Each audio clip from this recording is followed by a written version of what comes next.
Hey everyone, welcome back to Beast History. Forget everything you think you know about ancient cities. Forget Rome with its roads, forget Athens with its dusty hills. Today, we're going somewhere else entirely. A place that shouldn't exist. A city built on a myth, floating on a lake, held together by a combination of staggering genius and terrifying belief. We're going to Tenochtitlan, the capital of the Aztec Empire. And we're not just going to visit the ruins. We're going to live there. We're going to wake up in its strange dawn, navigate its watery streets, and stare into the eyes of its stone gods. This isn't just a tour. This is a point-of-view story about what it was like to be alive at the heart of one of the most powerful and brutal civilizations the world has ever known, right before it all came crashing down. The first thing you notice isn't a sight, but a sound. It's the gentle, rhythmic lapping of water against stone and wood. Before the sun has even considered rising, this is the pulse of the city. A soft, constant shushing that underpins everything. Then the smells hit you. There's the damp, loamy scent of the lake itself, rich and fertile. Woven into it is the sharp, appetizing aroma of wood smoke from 1,000 breakfast fires, the smell of corn being patted into tortillas, the scent of beans simmering in clay pots. It's the smell of life, but beneath it all, especially if the wind shifts from the east, there's another scent, faint but always there. It's a coppery, metallic tang, the smell of old blood. Here in Tenochtitlan, the smell of life and the smell of death are never far apart. Our story begins with a boy named Izel. He's 12 years old and he's lying on a reed mat in the pre-dawn chill, listening to the city wake up. His home isn't a palace, but it's far from a hovel. It's a solid, single-story house made of whitewashed adobe brick, built around a central courtyard filled with flowers. It sits on a man-made island of packed earth, one of hundreds that make up his neighborhood. Through the doorway, he can hear the low murmur of his parents, the quiet scrape of his mother grinding maize on a stone metate. He is safe. He is comfortable, and he is terrified, because today is the day his life truly begins, and he has no say in how it will be lived. Izel's father, Yaretsi, is a man who walks a very fine line. He is a member of the Pochteca. This wasn't just a job, it was a powerful, insular, and deeply weird social class. The Pochteca were the empire's long-distance merchants. On the surface, they were the ultimate capitalists, the guys who ran caravans for months or even years into the jungles and mountains to the south, trading for the most exotic luxury goods imaginable. The iridescent green tail feathers of the quetzal bird, the spotted pelts of jaguars, gleaming blocks of jade, brilliant turquoise and amber. These were the goods that the emperor and the highest nobles craved, the bling that signaled their divine status. And the Pochteca got very, very rich providing it. But here's the twist. The Pochteca weren't just merchants. They were the CIA and the special forces of the Aztec Empire, rolled into one. They were spies. They mapped enemy territories, assessed their wealth, gauged the morale of their armies, and identified political weaknesses. Sometimes, they even deliberately started trouble, provoking an incident that the emperor could use as a casus belli, an excuse to send in the jaguar and eagle warriors to conquer a new city-state, and add it to the empire's tribute list. Because of this dual role, the Pochteca were a state within a state. They lived in their own walled neighborhoods, answered to their own courts, worshipped their own gods. They were respected, they were feared, and they were essential. But they were not noble. They had wealth, but not the ancient bloodlines. They were the new money, and like new money everywhere, they were desperately hungry for the one thing they couldn't buy, true status. And that hunger is what's driving the fear in Izel's stomach this morning. His father, Yaretsi, is a master of this game. He's ambitious, not just for himself, but for his entire lineage. He doesn't want his son to just be another rich merchant, risking his life on a jungle trail for a bundle of feathers. He wants more. He wants his family name whispered in the halls of power. He wants his son to be an architect of the empire, not just its supplier. And in the rigid, stratified world of the Aztecs, There was only one way to make that leap. It was a brutal, terrifying, and merciless path called the Kamikak. As the first gray light filters into the room, Izel's mother brings him a small bowl of addle, a warm, thin porridge made from maize, sweetened with a little honey. It's nourishing, but he can barely swallow. His father enters the room. Yaretsi is not a large man, but he fills the space. He moves with a quiet confidence that Izel has always admired. But today, his father's eyes have a hard, flinty look. There are no comforting words. There is only the mission. "It is time," he says, his voice flat. "Do not shame us." Izel dresses not in his usual comfortable cotton tunic, but in a simple, coarse loincloth of maguey fiber. It scratches his skin. This is the uniform of humility. He follows his father out of the house into the cool morning air. Their neighborhood, their Kalpali, is a tight-knit community. The word means large house, and in many ways that's what it was. A clan-based district where everyone knew everyone else, where families shared land, responsibilities, and rituals. It was the fundamental building block of the city. But today, the familiar greetings from neighbors feel different, tinged with a mixture of awe and pity. They all know where Izel is going. Instead of walking, they step down from their home onto a small wooden dock. Waiting for them is a canoe, a dugout carved from a single log, poled by a household servant. This is the freeway system of Tenochtitlan. The city wasn't built on streets, it was built on water. A vast, intricate network of canals crisscrossed the entire metropolis, separating the man-made islands on which people lived and worked. The main thoroughfares were wide, allowing for two-way traffic of hundreds of canoes, while smaller channels snaked into the residential districts like watery alleyways. As their canoe glides out into a main canal, the city reveals its impossible genius. To understand Tenochtitlan, you have to understand the sheer insanity of its location. Back in the 1300s, the wandering Mexica tribe, the people who would become the Aztecs, arrived in the Valley of Mexico. The valley was prime real estate, and all the good land around the shores of the massive Lake Texcoco was already taken by other powerful city-states. The Mexica were late to the party, seen as uncivilized upstarts. The local ruler mockingly offered them a place to settle, a swampy, snake-infested island in the middle of the lake that nobody else wanted. According to legend, it was on this miserable patch of mud that the Mexica saw their prophesied sign, an eagle devouring a snake while perched on a cactus. This was the place their war god, Huitzilopochtli, had promised them. So they didn't just accept it, they embraced it. They decided to build their world capital on a swamp. It was a decision that should have been a catastrophe, but through sheer, bloody-minded ingenuity, they turned it into a masterstroke. They built their city on the water itself. The foundation of Tenochtitlan's survival and prosperity was a technology that seems like something out of science fiction, the Chinempas. As their canoe moves along, Izel sees them everywhere. These were man-made agricultural islands, often called floating gardens, though they didn't really float. The Aztecs would drive stakes into the shallow lake bed, forming a rectangular enclosure. They then filled this rectangle with alternating layers of mud, dredged from the bottom of the lake, and decaying vegetation. The result was an incredibly fertile, self-irrigating plot of land. They planted willow trees along the edges, whose dense root systems acted as natural retaining walls, holding the island together. This wasn't just a clever gardening trick, it was a revolutionary urban design. The Chinempas were the reason a city of over 200,000 people, larger than any city in Europe at the time, save perhaps Constantinople or Naples, could feed itself. They created their own land, their own food source, right where they lived. Canals between the Chinempas provided constant moisture, and the nutrient-rich mud meant they could get up to 7 harvests a year. It was a perfectly sustainable, closed-loop system of urban agriculture.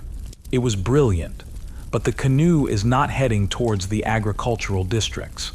It's heading east towards the heart of the city, and as they get closer, the scale of the architecture begins to shift. The simple adobe houses of the outer neighborhoods give way to larger, more ornate stone buildings, the homes of minor nobles and successful warriors. The canals are wider, cleaner.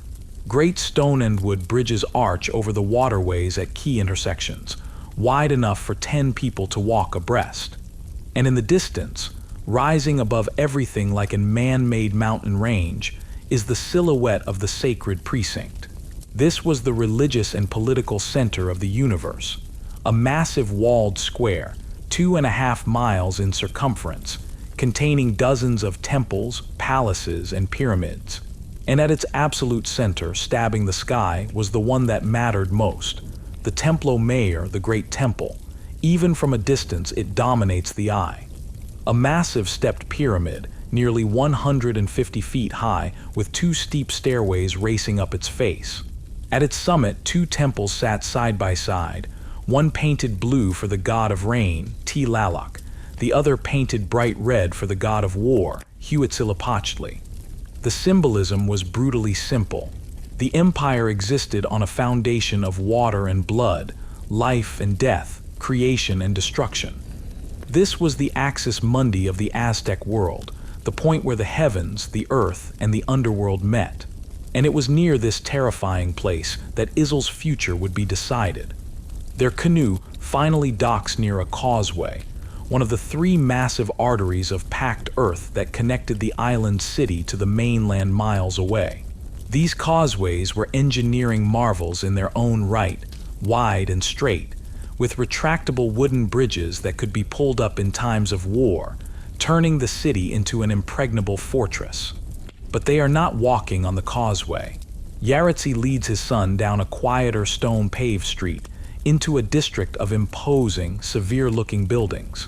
There are no market stalls here, no sounds of laughter. The air is heavy with the scent of burning copal incense, and something else, the scent of fear. They stop before a building that is somehow more intimidating than all the others. It's not as large as a temple, but it radiates an aura of cold, hard discipline. There are no flowers, no bright paint, just carved stone reliefs of serpents and skulls. This is the Kamikak, a name that in the Nahuatl language means the House of Tears. And it was well named. This was the school of the elite. This was where the sons of the Tenochtitlan, the emperor, and the highest-ranking nobles and priests were sent. Its purpose was to forge the next generation of leaders. The high priests who would read the calendars and speak to the gods, the judges who would administer the law, the generals who would command the armies, and the bureaucrats who would manage the vast, complex machinery of the tribute empire. The education here was ruthlessly intellectual and inhumanly demanding. Students learned rhetoric, astronomy, mathematics, medicine, law, history, architecture, and the complex art of pictographic writing. They were being trained to rule. There was another school, the one where most boys like Izel would have gone.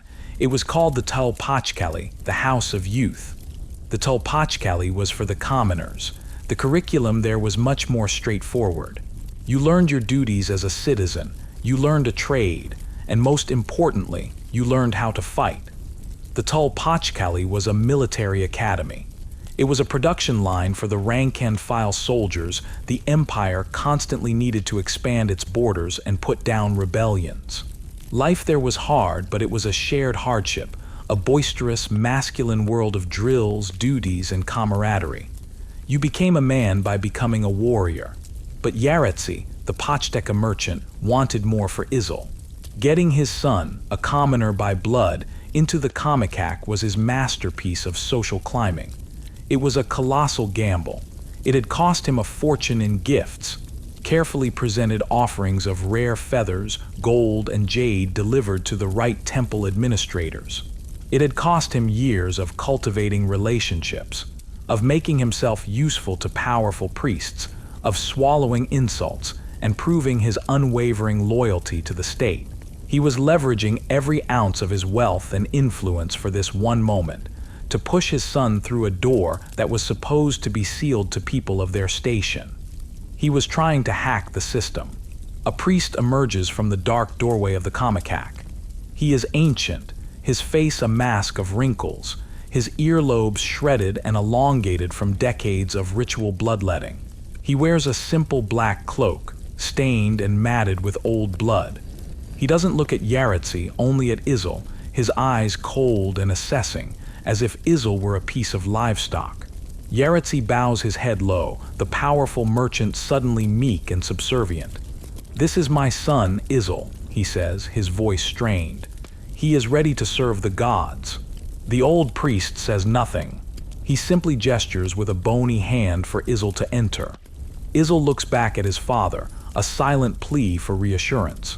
But Yaretsi's face is a stone mask. He gives a tiny, almost imperceptible shake of his head. "Don't you dare fail." Izel turns and walks through the doorway, leaving the world of sunlight and color behind. The inside of the Comicac is like a tomb. The air is cold, smelling of damp stone, incense, and antiseptic herbs. The light is dim, filtering through small, high windows. Other boys are there, all sons of the highest elite, all dressed in the same coarse loincloth. They stand in silent, rigid lines. Their faces are gaunt, their eyes hollow. There is no camaraderie here. These are not friends. They are rivals in a deadly serious competition for favor and position. The initiation begins immediately. There is no welcome speech, no orientation. The old priest leads Izel to a corner and hands him a threadbare cloak and a small reed mat. This will be his bed. He is then shown the chores. The life of a student at the Comicac was one of ceaseless, punishing labor designed to strip away pride and ego. They swept the temple floors, tended the sacred fires that could never be allowed to go out, carried firewood from the forests on the mainland, and fetched water. Their diet was deliberately meager, a single, small tortilla at midday. Fasting was constant and mandatory.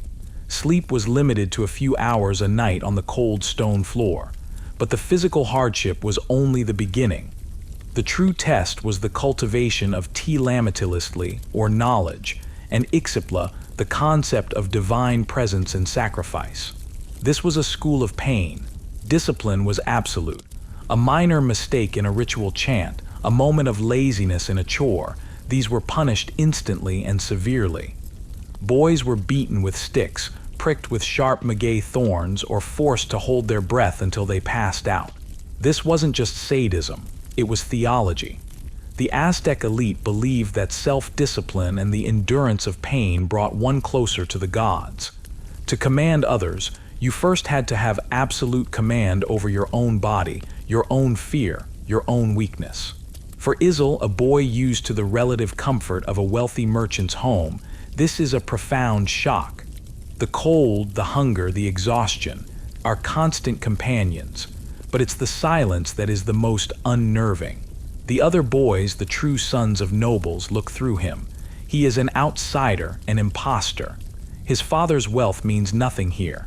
He has to prove his worth not with gold, but with his own endurance. After days that blur into a single ordeal of work and hunger, the first great test arrives. It is the middle of the night. The boys are woken from their brief sleep and led out of the building into a cold, moonless darkness. They walk in a silent procession to a small, secluded temple at the edge of the sacred precinct. Inside, the air is thick with the smoke of copal. The old priest stands before a stark stone altar. He speaks for the first time, his voice a dry rasp. "The gods gave their blood to create the world," he says, his voice echoing in the small chamber. "They gave their lives to set the sun in motion. All that you have, all that you are, is a debt owed to them. The sun rises each day not because it must, but because we feed it. The rain falls not because it is natural, but because we earn it. We repay our debt with the most precious water, the chalchihuetl, the blood of life." He gestures to an assistant, who brings forward a small clay bowl filled with objects. They are maguey thorns, fire-hardened to a needle point, and obsidian blades chipped to a razor's edge. This is the moment of truth. This is the core of the Comicac's philosophy. It is the auto-sacrifice, the personal bloodletting. It was a daily ritual for the priests and the most devout, a physical demonstration of piety. The priest calls the first boy forward, a tall, arrogant-looking boy, the son of a great general.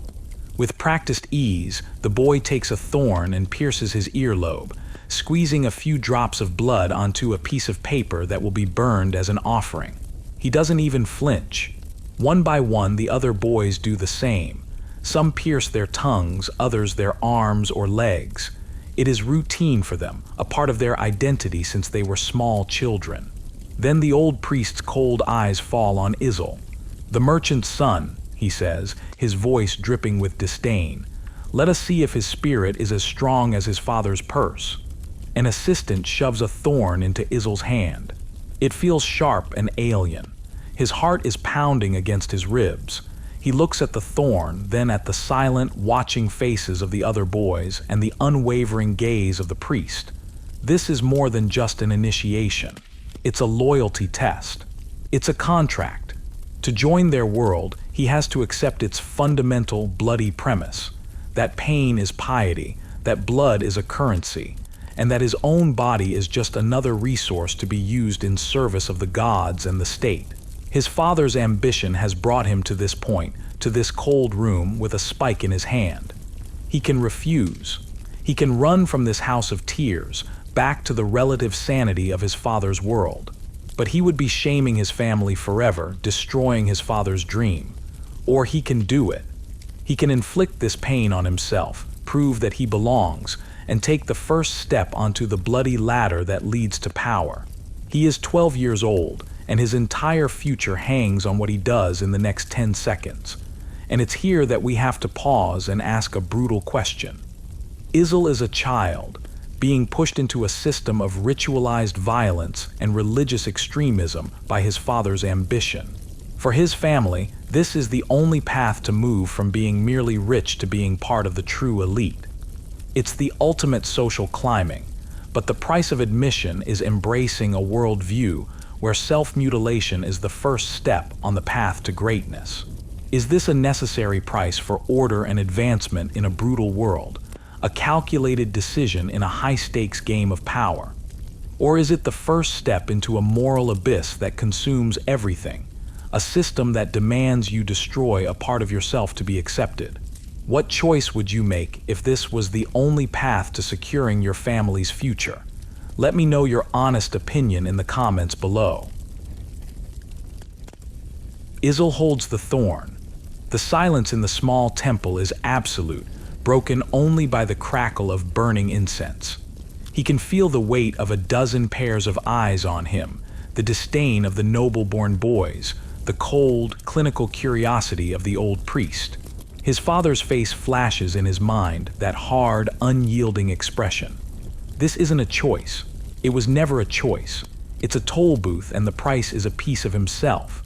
With a surge of desperate resolve, he lifts the thorn, closes his eyes, and drives it firmly through the soft flesh of his own earlobe.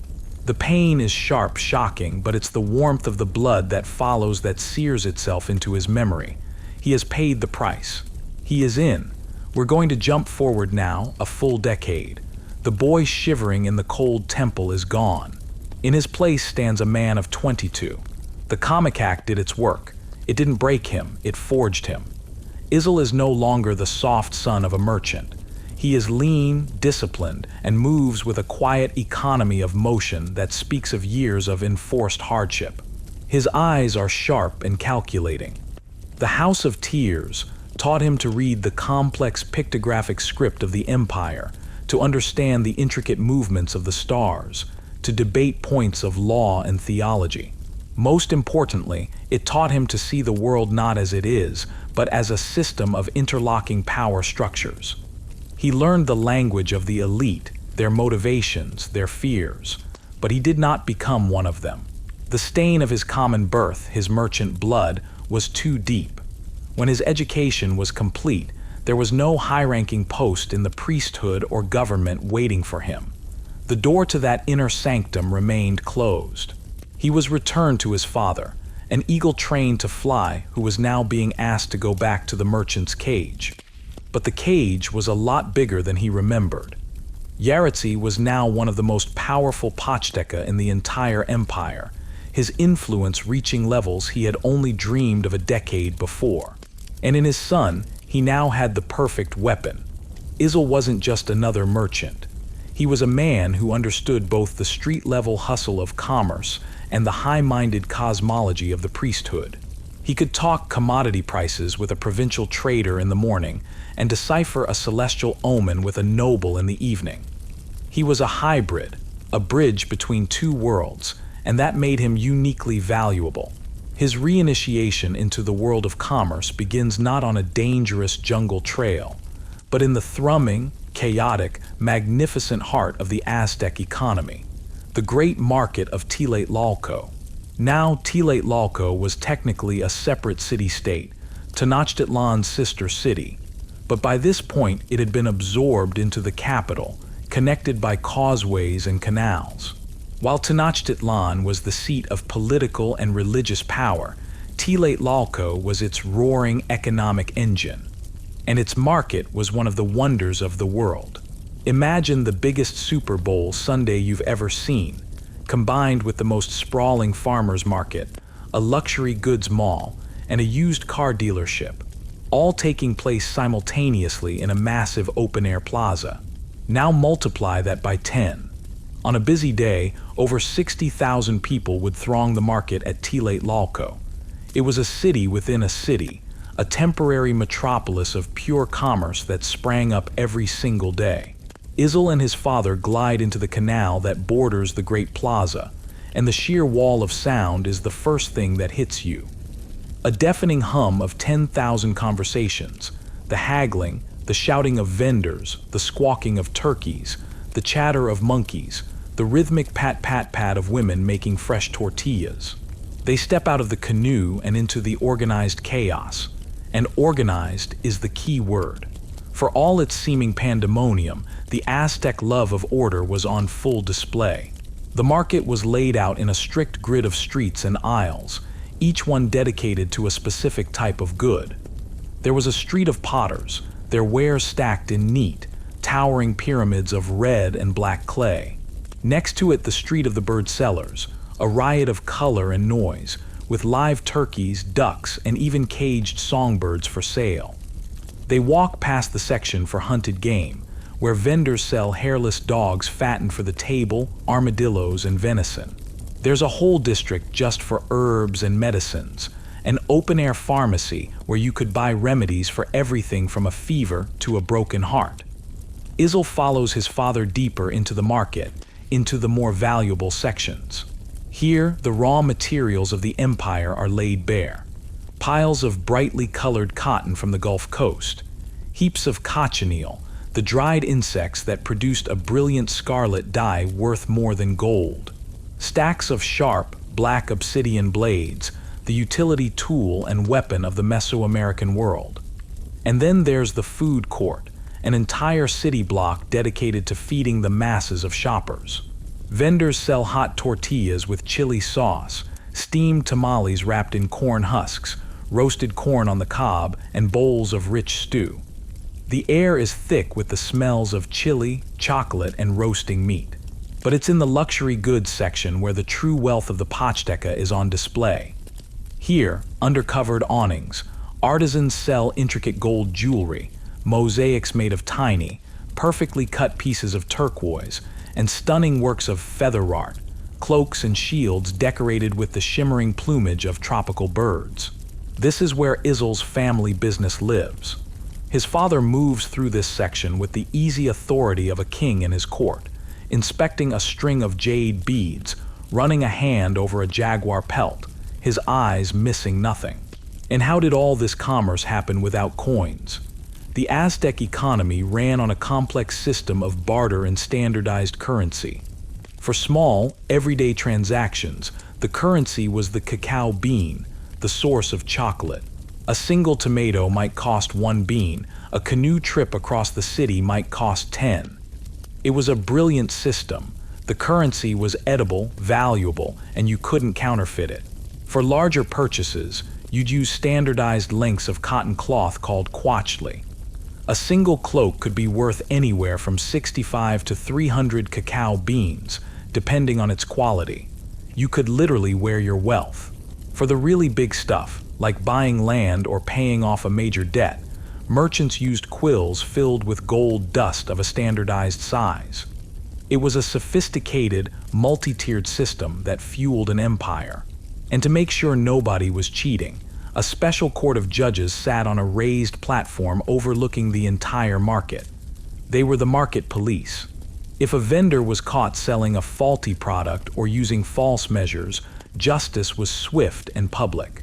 A cheater could be beaten on the spot or have their goods confiscated and destroyed.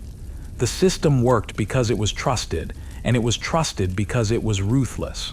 For Izel, this is a homecoming. The Kamikak taught him about the grand cosmic order, but Tenochtitlan is the earthly order, the place where the empire's power becomes tangible. It's a living demonstration of Tenochtitlan's reach. Every item for sale here, from a simple clay pot to a priceless string of jade, is a testament to the tribute system, the flow of wealth from the conquered provinces into the heart of the empire. But his father has not brought him here just to sightsee. This is a final lesson before the real work begins. "Look around you, my son," Yaretsi says, his voice low but intense amidst the din. "The nobles and the priests in their temples, they think this is all for them.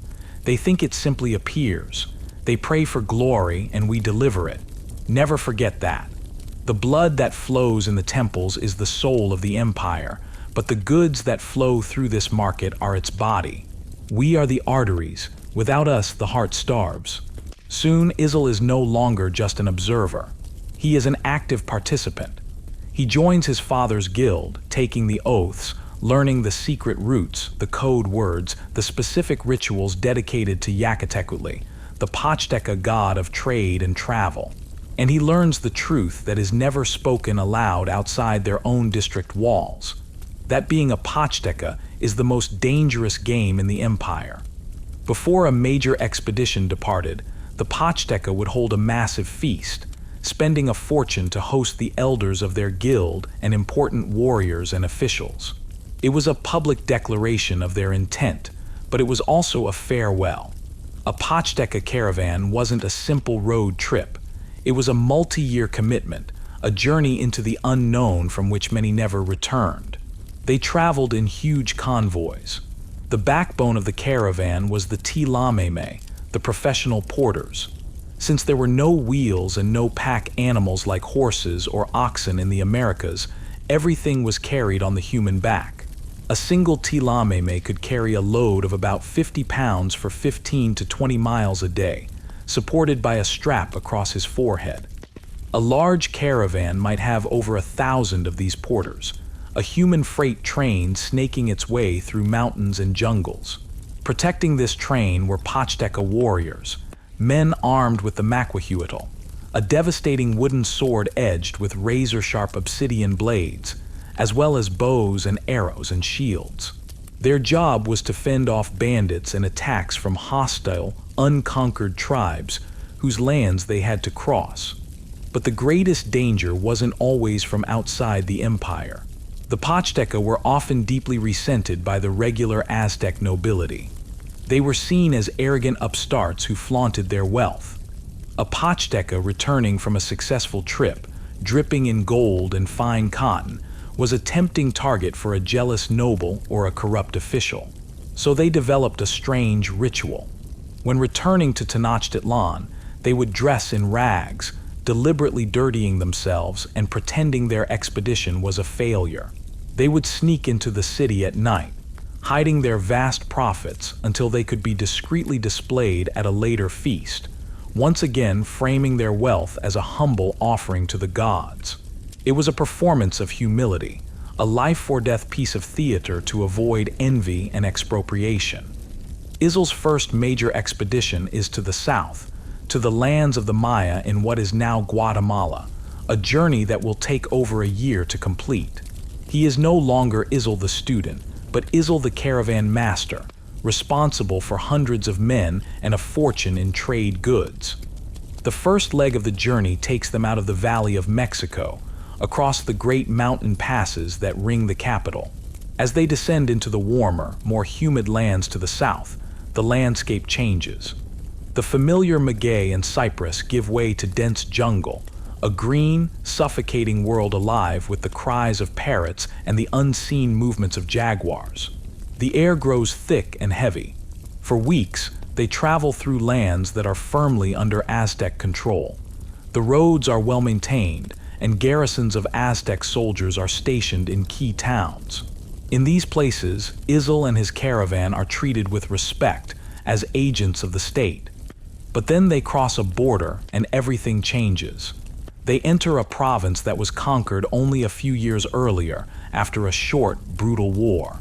And it is here that Izel's education from the Comicac collides with the harsh reality of the empire. They arrive in a large town just as the imperial tribute collectors are finishing their work. The collectors are not Pochteca. They are officials sent from Tenochtitlan, puffed up with the arrogance of the capital. They are accompanied by a contingent of hardened Aztec soldiers, their faces grim, their hands resting on their weapons. The mood in the town is not one of happy cooperation. It is one of sullen, simmering rage. The town square is filled with the tribute. Piles of maize, stacks of cotton cloaks, cages filled with terrified turkeys. All of it, the product of a year's worth of labor for this community, is being loaded up to be sent to Tenochtitlan, a city most of these people will never see. Izel watches as a local elder, a man with a proud, dignified face, argues with the lead tribute collector. The collector, a man half the elder's age, dismisses him with a contemptuous wave of his hand. One of the Aztec soldiers shoves the old man, sending him stumbling back into the crowd. No one moves to help him. They are afraid. The fear in the air is as thick as the jungle humidity. But it's not just goods. Izel sees a separate group of people, mostly young men and women, standing under armed guard. They are beautiful, strong, and healthy, the best the village has to offer. They are not dressed for travel. They are dressed for sacrifice. They are part of the tribute, too. They are destined for the stone altars atop the great pyramids of Tenochtitlan. A young woman in the group catches Izel's eye. She is not crying. Her face is a mask of stoic, fatalistic terror. Something inside Izel shifts. He is a son of Tenochtitlan. His entire life, he has been taught that his city is the center of the universe, the rightful ruler of all peoples, the city chosen by the gods. He has seen the glory of the Templo Mayor, felt the power of the markets at Tlatlauco. He believed in the mission. He believed that the tribute was a fair price for the order and stability, the Pax Azteca, that the empire provided. It was a business transaction on a grand scale. But now, seeing it firsthand, it doesn't feel like a business transaction. It feels like a shakedown. It feels like theft. The hatred in the eyes of the conquered people is not the look of a junior business partner. It is the look of a victim. He sees the fragility of it all. This vast, glorious empire that he is so proud of is not held together by loyalty or shared belief. It is held together by the sharp obsidian edge of a maquahuitl sword and the ever-present threat of a brutal reprisal. It's a pyramid scheme, where the wealth of a dozen looted provinces is funneled to the top to create a paradise for a select few. As his caravan moves on, leaving the sullen town behind, a seed of doubt has been planted in Izel's mind. It's a dangerous, heretical thought. He is a Pochteca, a servant of the empire, a man who profits directly from this very system. His loyalty should be absolute, but the Comicac taught him to see patterns, to analyze systems. And the system he is now seeing is one of a predator and its prey. He starts to wonder, for the very first time, how long a predator can feast before the prey decides it would rather die fighting than be bled dry, one tribute payment at a time. The glory of Tenochtitlan suddenly seems less like a divinely ordained fact and more like a precarious balancing act, maintained over a churning ocean of resentment that is one storm away from swallowing them all. And his job is to sail right into the heart of that storm. 2 years pass. 2 years of suffocating jungle heat, treacherous mountain passes, and tense negotiations with paranoid local chieftains. Izel returns to Tenochtitlan not as a boy playing a man's role, but as a proven master of the Pachteca's craft. His expedition was a staggering success. The canoes that pull their way back into the city are laden with the treasures of the south. Quetzal feathers that shimmer like liquid emeralds, jaguar pelts destined for the shoulders of the most elite warriors, and sacks of cacao beans so numerous they could buy a small town. But more importantly, he brings back intelligence. He brings maps of new territories, detailed reports on the military strength of unconquered city-states, and a deep, first-hand understanding of the political landscape beyond the empire's borders. He is no longer just Yaretzi's son. He is Izel, the Prince of Commerce, a name whispered with respect in the Pachteca district, and with a mixture of envy and interest in the halls of power. He now has a fine house of his own, not far from his father's, with a central courtyard overflowing with rare flowers brought back from his journeys.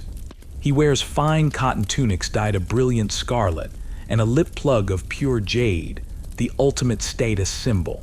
He has become a player, a man of wealth and influence, a living embodiment of the Pachteca's paradoxical place in Aztec society. He is rich enough to rival a noble, but his blood still ties him to the world of commerce. He is a success, and he is more conflicted than ever. The seed of doubt planted in that conquered village has grown into a quiet, troubling tree of knowledge. His new status grants him access to places and events he had only glimpsed as a boy. He is now invited to the great religious festivals not as a spectator in the crowd, but as a respected guest, seated among the minor nobility and high-ranking warriors. And this brings him face to face, on a regular basis, with the terrifying, bloody heart of his civilization. It brings him to the sacred precinct. To walk into the sacred precinct was to leave the mundane world behind. It was a sprawling complex of 78 distinct structures, all enclosed by a massive, 8-foot-high wall carved with the likeness of plumed serpents. The entrance gates were guarded by elite soldiers. Inside, the noise of the city vanished, replaced by a holy silence, the rustle of priests' cloaks, and the ever-present scent of copal incense. The ground was paved with perfectly fitted stone slabs, kept immaculately clean. Here were the temples to all the major gods of the Aztec pantheon, the Comicac where he had been educated, the courts for the sacred ball game, and the palaces of the emperors. And dominating it all, drawing the eye like a magnet, was the Templo Mayor, the Great Temple. It was a masterpiece of symbolic architecture, a massive pyramid built and rebuilt over 7 generations, each emperor adding a new, larger layer over the previous one, like a set of Russian nesting dolls. 2 grand staircases swept up its western face, so steep they were more like ladders than stairs. Each led to a separate temple on the summit. The one on the right, painted with blue bands, was dedicated to Tlaloc, the ancient god of rain, water, and agriculture. He was the giver of life. Without him, the maize would wither and the city would starve. His temple represented the empire's fundamental dependence on the life-giving forces of nature. The temple on the left, painted a stark, bloody red, was dedicated to Huitzilopochtli. He was the upstart, the patron god of the Mexica people, the divine hummingbird who was the god of the sun, of war, and of sacrifice. He was the taker of life. According to Mexica myth, he was born a fully grown adult in armor, and his first act was to slay his 400 siblings who threatened to kill his mother. He was the divine warrior, the engine of Aztec conquest. His temple represented the empire's belief that its destiny, its very survival, was fueled by war and holy violence. Life and death, creation and destruction, side by side at the apex of their universe. It was the central equation of Aztec life. And it is here, in the shadow of this dual-natured monument, that Izel is forced to confront the cosmic logic of human sacrifice. For the modern mind, it is the single most alien and horrifying aspect of Aztec culture. It seems like nothing more than senseless, state-sponsored murder. But for Izel and his contemporaries, it was anything but senseless. It was the most important work a human could perform. It was a cosmic necessity, and the logic behind it, drilled into him since childhood and reinforced by the teachings of the Comicac, was profound and inescapable. It all stemmed from their creation myth, the legend of the five suns. The Aztecs believed the universe was cyclical, that the world had been created and destroyed 4 times before. The first world, the first sun, was destroyed by jaguars. The second by wind, the third by a rain of fire, the fourth by a great flood. The world they were living in was the 5th sun, and its creation story was key. After the 4th destruction, the gods gathered in the darkness at the sacred city of Teotihuacan. They decided one of them would have to sacrifice himself to become the new sun. A humble, pockmarked god named Nanahuatzin bravely leaped into the sacrificial fire and was reborn as the sun. But he just hung in the sky, unmoving. The world was lit, but there was no day or night.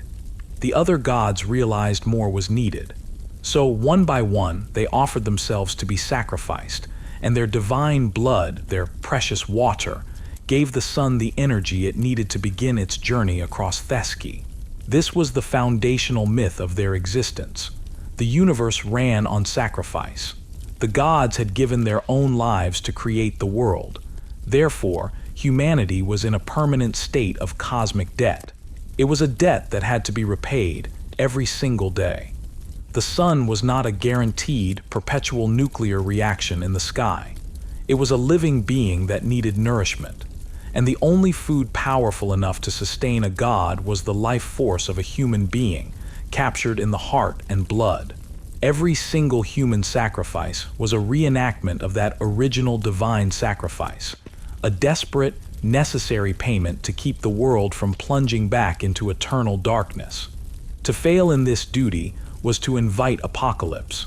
It wasn't just a political choice, it was a cosmological imperative. Izel understood this logic in his bones, but his travels as a Pachteca had shown him the other side of the equation. He had seen the terror in the eyes of the tribute slaves. He knew that this cosmic necessity was also an incredibly potent political tool. The great sacrificial festivals, where hundreds or even thousands of captives could be killed over several days, were not just religious events. They were spectacular displays of power, propaganda broadcast to the entire region. Envoys and spies from tributary states and enemy kingdoms were deliberately invited to watch. The message was unmistakable. This is what we are capable of. This is the fate that awaits any who dare to defy us. It was a weapon of psychological warfare, as powerful as any army. The process itself was a highly ritualized performance. The victims were often treated as embodiments of the gods they were being sacrificed to. In the days or even months leading up to the festival, they would be dressed in fine clothes, feasted, and honored. They became living idols. Then, on the day of the ceremony, the victim would be led up the steep stairs of the Templo Mayor. At the top, a team of 5 priests would be waiting. 4 would hold the victim down over a low, convex sacrificial stone, arching their back. The 5th priest, the most senior, would then use a razor-sharp flint or obsidian knife to make a swift, deep incision below the ribs, reach into the chest cavity, and pull out the still-beating heart. The heart would be held up to the sun, a direct offering to Huitzilopochtli, before being placed in a carved stone vessel. The lifeless body was then rolled down the steep steps of the pyramid, a cascade of broken humanity, to be dismembered at the bottom. It was brutal, it was horrifying, and for the Aztecs, it was the sacred engine that kept the world turning. But this created a relentless, insatiable demand.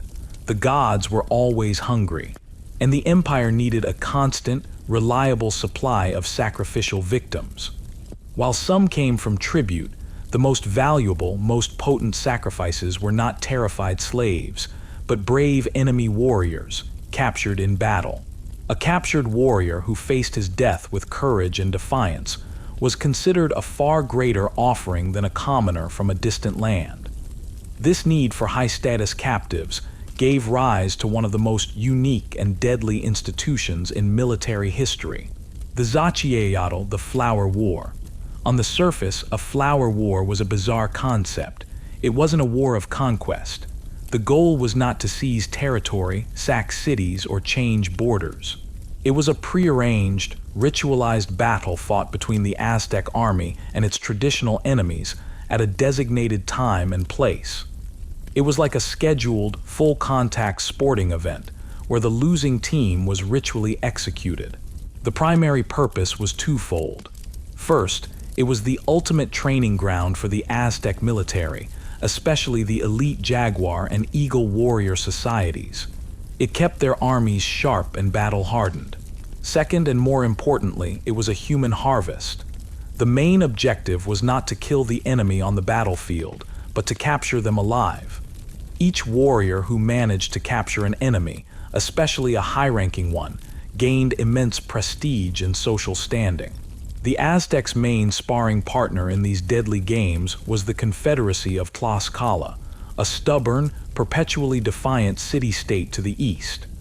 The Tlaxcalans were a Nahuatl-speaking people, just like the Aztecs, but they had never been conquered. They were completely surrounded by the Aztec Empire, an island of independence in a sea of Aztec domination. They were blockaded, cut off from valuable resources like cotton and salt, yet they refused to bow. Their hatred for Tenochtitlan was the core of their identity, and their warriors were every bit as fierce as the Aztecs. For generations, the Flower Wars had been fought between these two powers, a cycle of ritualized violence that filled the altars of Tenochtitlan and fueled an undying, multi-generational blood feud. It is this simmering, endless conflict that draws Izel, the Pachteca, back into the world of high-stakes statecraft. His knowledge of the lands outside the Valley of Mexico has made him a person of interest to the Tlahtani himself, the Emperor Moctezuma II. Moctezuma is a complex figure, a deeply pious former priest, a capable general, but also a man plagued by a sense of cosmic dread and a tendency towards indecisiveness. He is obsessed with the state of the Tlaxcalan Confederacy. Are they weakening? Is their resolve cracking? Or are they growing stronger, a cancer on the empire's eastern flank? The Pachteca, with their unique ability to travel and disguise themselves, are the only ones who can find out. And Izel, with his Comicac education and proven field experience, is the perfect man for the job. He is given a new mission, his most dangerous yet. It's not a trading expedition. He is to lead a small, covert team of Pachteca spies into the heart of Tlaxcalan territory. His mission: pose as a merchant from a neutral coastal city, infiltrate their markets, assess their military readiness, and gauge their political will to continue the fight. It is an intelligence mission, pure and simple. If his true identity is discovered, he will not be captured for a glorious sacrifice. He will be torn to pieces as an Aztec spy. Under the guise of a trader in exotic bird feathers, Izel and his small team make the perilous journey into the Tlaxcalan Valley. What he finds there chills him to the bone. He had expected to see a people worn down by decades of blockade and warfare. Instead, he finds a society utterly and completely militarized. Every man is a warrior. Their capital city, Tlaxcala, is a fortress built high in the hills for defense. They lack the fine cotton of the Aztecs, wearing rougher clothes of maguey fiber. They lack the salt to properly preserve their food. But they have an abundance of one thing: pure, unadulterated hatred for Tenochtitlan. In the Tlaxcalan market, Izel sees weapons for sale more prominently than pottery. The conversations are not about the price of maize, but about the latest skirmish on the border. The heroes of their society are the warriors who have captured Aztecs, not those who have grown rich. He sees firsthand their military tactics. The Tlaxcalans fight with a desperate ferocity he has never witnessed before. They are masters of defensive warfare, using the hilly terrain to their advantage. They may not have the sheer numbers of the Aztec army, but they make up for it in spirit and tactical skill. During one tense encounter, a local warrior, his face a web of scars, looks at the exotic feathers Izel is selling. "You bring us pretty things from the coast," the warrior says, his voice laced with suspicion. "But can these feathers stop an obsidian blade? The flower princes in Tenochtitlan send their boys to our fields to pick their sacrificial blossoms. But we are a bitter harvest. Tell your masters that." The man doesn't know he's speaking to an Aztec, but his message is crystal clear. They will never surrender. They would rather fight to the last man than become another flower in Huitzilopochtli's garden. Izel realizes the flower wars are not the brilliant strategic masterstroke the Aztec leadership believes them to be. They are a catastrophic, self-inflicted wound. Yes, they provide sacrifices. Yes, they train warriors. But they have also created an enemy that is a mirror image of the Aztecs themselves, disciplined, fanatically brave, and driven by a sacred mission. But the Tlaxcalan mission is not to feed the sun. It is to one day see the Templo Mayor of Tenochtitlan burn to the ground. The Aztecs have, through their own religious obsessions, forged the perfect weapon to be used against them. They have been training their own executioners for generations. This brings us to another critical crossroads. The Aztec elite saw the flower wars as an elegant, holy solution to two major problems: the need for military training and the need for high-status sacrifices. It was a divinely mandated, perpetual motion machine of piety and power. From the outside, and certainly from the Tlaxcalan perspective, it was a grotesque, institutionalized death cult, a relentless campaign of terror that guaranteed they would have a permanent, implacable enemy waiting on their doorstep. Was this system a stroke of fatal, obsessive genius that perfectly served their unique needs? Or was it a disastrously short-sighted policy, a fatal flaw that created a blood feud so deep it would one day come back to haunt them in the most spectacular way imaginable? I'm genuinely curious to hear what you guys think. Izel returns to Tenochtitlan a changed man. His report to the Emperor's council is bleak and unwelcome. He speaks not of a weakening rival, but of an enemy forged in the crucible of hate, an entire society organized for total war. He describes their tactical skill, their unyielding morale, and their profound, bone-deep loathing for the Aztec Empire. He argues that the flower wars are no longer a controlled ritual, but a cancer that is metastasizing on their border. He suggests, carefully and with great deference, that a new strategy is needed. Perhaps a final, all-out war of conquest to eliminate the Tlaxcalan threat once and for all, or even a shocking reversal, an attempt at diplomacy, an alliance. His words fall into a well of stone-cold silence. The priests and the old, conservative generals look at him with open hostility. Who is this merchant's son, this upstart who smells of foreign dust, to question the sacred traditions of generations? To challenge the flower wars was to question the wisdom of Huitzilopochtli himself. It was blasphemy. Moctezuma, ever the cautious priest king, listens intently but does nothing. He is paralyzed by tradition, caught between Izel's pragmatic, disturbing report and the unyielding dogma of his advisors. Izel's warning is filed away, ignored. The great grinding machine of the empire continues on its preordained path, oblivious to the cracks forming in its very foundation. And then the world begins to break. It doesn't start with an army or a rebellion. It starts with whispers, with strange signs in the sky and on the earth. For a civilization as obsessed with omens and cosmology as the Aztecs, these were not trivial events. They were messages from the gods, a sign that the cosmic balance was dangerously askew. A few years before the pivotal year of 1519, the omens began to appear, one after another, each more terrifying than the last. The first was a comet, but not like any they had seen before.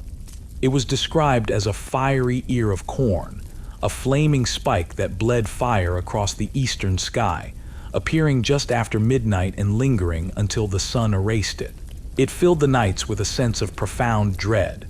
Then, one day, with no storm and no warning, the temple of Huitzilopochtli on top of the Templo Mayor spontaneously burst into flames. The fire was so intense it seemed to melt the stone itself. People rushed to throw water on it, but the more water they threw, the higher the flames leaped. It burned to the ground. A lightning bolt with no accompanying thunder struck another key temple, reducing it to ash. The omens grew stranger, more personal. The waters of Lake Texcoco, which were usually placid, suddenly began to boil and foam as if a great fire were burning beneath them. The waves grew so violent they flooded parts of the city, washing away houses. Fishermen brought a strange bird to Moctezuma, a crane with a polished, mirror-like crest on its head. When Moctezuma looked into the mirror, he didn't see his own reflection. He saw the night sky, and then a vision of a great army of men riding on the backs of creatures that looked like giant deer, coming from the east making war. When he looked up to show his priests, the vision was gone. But the most chilling omen was the one heard, not seen. In the dead of night, a woman's voice could be heard weeping over the canals and streets of the city. She would cry out, "Oh, my children, we must flee. Where can I take you?" It was the voice of Sihuacotl, the serpent woman, a goddess associated with motherhood and bad omens. Her ghostly cries haunted the city, a premonition of a great sorrow to come. A deep, pervasive anxiety settled over Tenochtitlan. Even the normally bustling market at Tlatlauco seemed quieter, the conversations more hushed. People looked to the sky, to the lake, searching for the next sign of cosmic displeasure. The priests offered frantic sacrifices, trying to appease the angry gods, but the feeling of impending doom only deepened.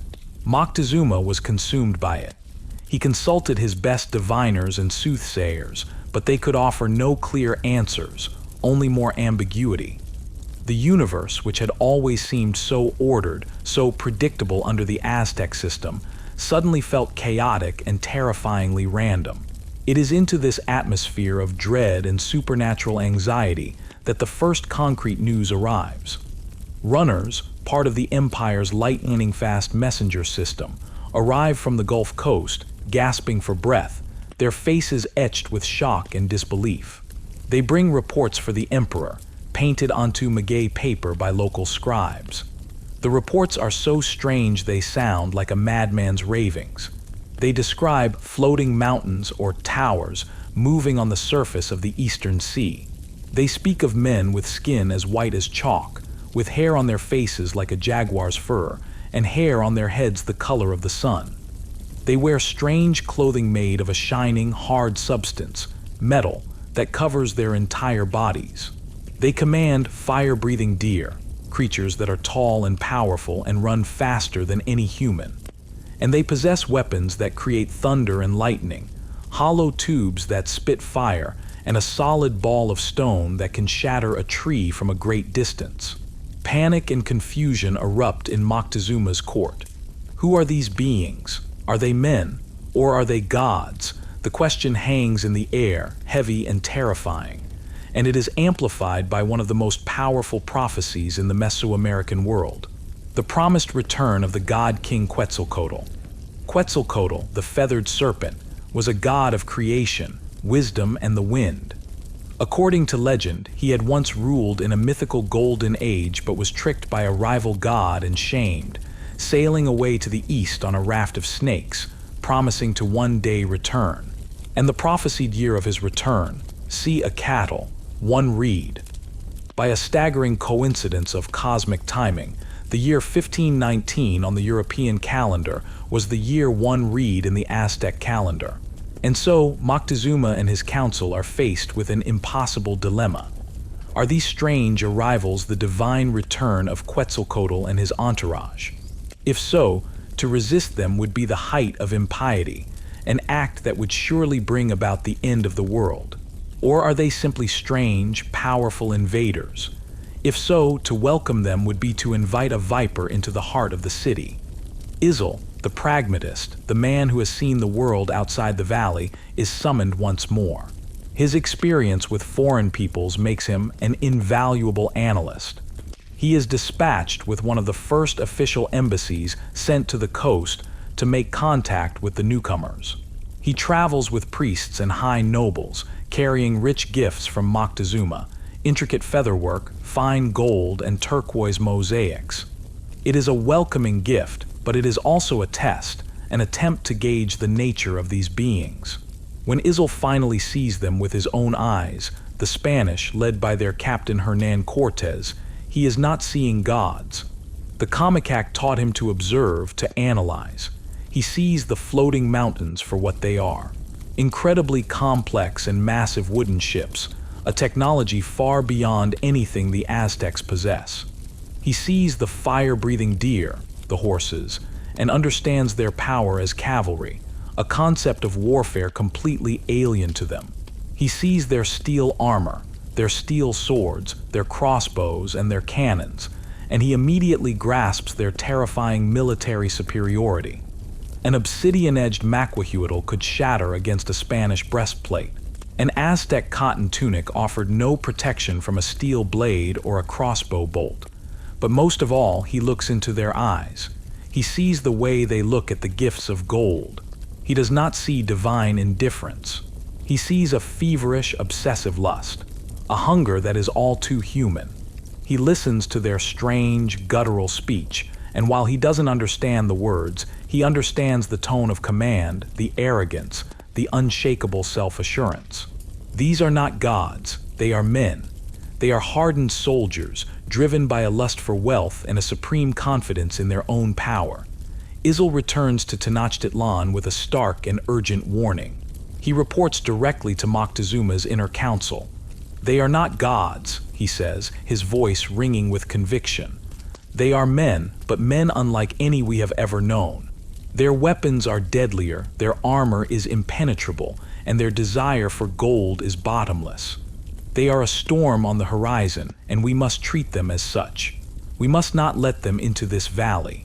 But his voice of reason is drowned out by the chorus of prophecy and fear. The priests argue that the omens, the timing of their arrival in the year 1 Reed, are too powerful to ignore. To attack the potential emissaries of Quetzalcoatl is a risk they dare not take. Moctezuma, torn and indecisive, chooses a disastrous middle path. He will not attack them, but he will try to buy them off. He sends them even more lavish gifts of gold, hoping they will take them and leave. But for the Spanish, these gifts are not a deterrent.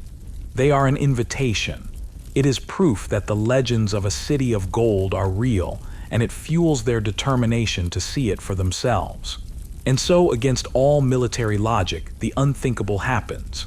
Hernan Cortes and his small army of around 400 Spaniards, along with thousands of their new native allies. Most importantly, the vengeful Tlaxcalans, who see the Spanish as their divine instrument of revenge, are invited into Tenochtitlan. They are welcomed as honored guests. Izel watches from the side of a great causeway as the procession enters the city. It is a vision of the apocalypse. First come the Spanish soldiers in their gleaming steel armor, their strange beards and white faces, marching in disciplined ranks. Then the horses, creatures of myth and terror to the common people, their hooves clattering on the stone. And behind them, a vast army of Tlaxcalan warriors, marching into the capital of their most hated enemy, their faces a mixture of awe and savage anticipation. For the Aztecs, it is a moment of profound confusion and wonder. For the Spanish, it is a moment of disbelief. They are walking into a dream. The city on the lake, with its towering temples, clean, wide causeways, and intricate network of canals, is grander than any city they have ever seen in Europe. But for Izel, it is a funeral procession. He is watching his city willingly swallow the poison that will kill it. The first few weeks are a tense, surreal peace. The Spanish are housed in the palace of Moctezuma's father. They are treated with every courtesy. Moctezuma himself seems to fall under a strange spell, captivated by Cortes. But the Spanish are not guests. They are a predator, testing the defenses of their cage, and soon they make their move. In a stunningly audacious act, Cortes places Moctezuma under house arrest within his own palace. The emperor of the most powerful civilization in Mesoamerica becomes a prisoner in his own home, a puppet ruler issuing orders on behalf of his Spanish captors. The Aztec power structure is decapitated, paralyzed by the capture of its divine king. The city holds its breath. The warrior class is enraged, but with their emperor a hostage, they are powerless to act. The fragile peace is shattered a few months later. Cortes is forced to leave the city to deal with a rival Spanish force on the coast, leaving his hot-headed and brutal lieutenant, Pedro de Alvarado, in command. During the great festival of Tenochtitlan, one of the most important religious ceremonies of the year, Alvarado makes a fatal miscalculation. Seeing thousands of the Aztec elite, unarmed nobles and priests, dancing in the courtyard of the great temple, he panics, believing it to be the start of an uprising. He orders his men to seal the exits and slaughter them. It is a senseless, unprovoked massacre. Hundreds are butchered. The nobility of Tenochtitlan is decimated in a single afternoon. For the people of the city, this is the final straw. The spell is broken. These are not gods, they are bloodthirsty murderers. All the pent-up rage and humiliation explodes. The city rises as one. The war drums on the Templo Mayor begin to sound their deep, terrifying rhythm. Izel the Pachteca is now just another warrior. He grabs a maquahuitl and a shield and joins the thousands of his countrymen pouring into the streets, their war cries echoing off the stone buildings. The Spanish are now the prisoners, besieged in their palace. The Aztecs attack with relentless fury, a human tide crashing against the palace walls. The fighting is brutal, street by street, house by house. Moctezuma is dragged onto the roof to try and calm his people, but they are no longer his people. They stone him, calling him a coward and a traitor. He dies a few days later, either from his injuries or, as some say, murdered by the Spanish. His death unleashes the final fury. This leads to the Noche Triste, the sad night. Realizing their position is hopeless, the Spanish attempt a desperate nighttime escape from the city. They try to sneak out over one of the causeways, but they are discovered. The Aztec war horns scream, and warriors in thousands of canoes swarm the causeway from the lake. The retreat turns into a rout. The Spanish, weighed down by the gold they have looted and tried to carry with them, are cut down, clubbed, or drowned in the lake. It is a massive, bloody victory for the Aztecs. They have driven the invaders out, but it is a victory that seals their doom. Cortes and the survivors limp back to the safety of Tlaxcala, where they are welcomed not as defeated allies, but as the last, best hope for Tlaxcalan revenge. And here in Tlaxcala, an invisible, even more terrible weapon has been unleashed. A Spanish soldier, sick with smallpox, has left the disease behind.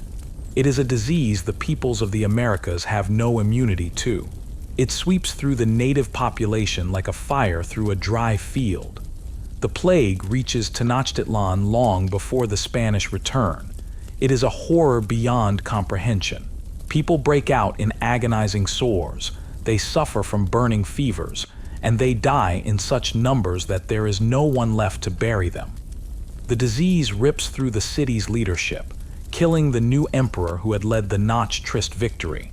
It kills warriors, priests, and mothers. It doesn't care about social status or bravery. By the time Cortes returns, with a new, massive army of Tlaxcalan and other native allies, Tenochtitlan is a city already hollowed out by grief and pestilence. The final siege is an image of hell. The Spanish build their own fleet of small warships, armed with cannons to control the lake. They blockade the causeways, cutting off all food and fresh water. Izel is no longer a merchant, no longer a spy, no longer a man of wealth. He is a starving defender of a dying city. He fights on the rooftops, his body weak from hunger. He watches as the great city he knew transforms into a charnel house. The canals that were once filled with cheerful canoes are now clogged with the dead, the water undrinkable. The beautiful chinempas that fed the city are destroyed, their crops trampled in the fighting. The smell of death is everywhere, a thick, sweet, sickening miasma that hangs over the entire valley. The Spanish and their Tlaxcalan allies advance slowly, systematically, house by house. What they cannot capture, they destroy. They tear down the buildings to fill in the canals, creating solid ground for their horses and cannons. The Templo Mayor, the sacred center of their universe, becomes the last bastion of defense. The final battle is fought on its steep steps, the last of the Aztec warriors making their final stand around the blood-stained temple of Huitzilopochtli. Our story ends with Izel. Perhaps he is one of the last defenders, fighting until he is cut down. Perhaps he is one of the starving survivors, his fine jade plug lost, his clothes in rags, watching as the Spanish flag is raised over the smoldering ruins of the great temple. His ultimate fate doesn't matter. His purpose was to be our eyes to show us this world from the inside. He stands, a ghost in his own destroyed home. The canals are choked, the gods are silent, the fifth sun has set. Tenochtitlan, the impossible city on the lake, a marvel of engineering and a testament to a unique and brutal worldview, has ceased to exist. It was a civilization that saw the universe as a fragile, blood-powered machine. And in the end, its own rigid beliefs, its imperial arrogance, and the fatal resentments it created, conspired with an outside force to turn that machine off forever. And that's where the story of Tenochtitlan, seen through the eyes of one of its sons, comes to its dramatic close. If you enjoyed this dive into the past, do us a huge favor and hit that like button and subscribe to Beast History so you don't miss what's next. We've got so many more insane stories ready for you. Thanks for watching, and we'll see you in the next one.